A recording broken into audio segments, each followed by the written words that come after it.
Among the crowds of customers at Best Buy this past Black Friday was Rob Trainer.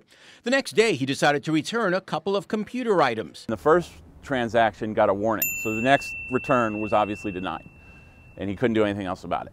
He'd been flagged as a serial returner. I mean, these are items that were unopened with receipts that I had bought 24 hours ago. A manager told him to call the Retail Equation, a sort of credit bureau for returns. The company provided him his report, which showed multiple Best Buy returns a year earlier. On 12/6 of 16, 12/31 of 16. Stores ask for your driver's license when you're making a return for a very good reason. It's not just to prevent theft. It's also because in many cases, your name gets entered into a national system, keeping track of your return.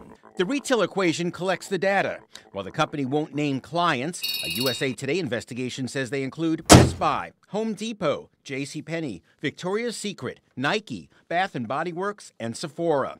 Customers we spoke with, like Chris Height, say it doesn't seem right. If you want to return it and you have the receipt and it hasn't been warned, that you should be able to return it. The Retail Equation tells us it does not share customer profiles with other stores, so too many returns at JCPenney should not get you banned at Best Buy. But it would not say how many returns will raise a red flag.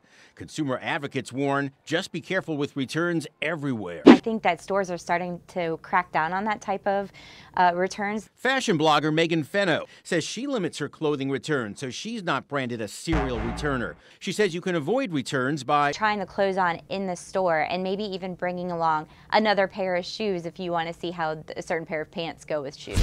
Rob Trainer, however, remains unhappy, knowing that there's a national return database. It seems like it's just very unfair because my contract or my purchase was not with the Retail Equation, it was with Best Buy.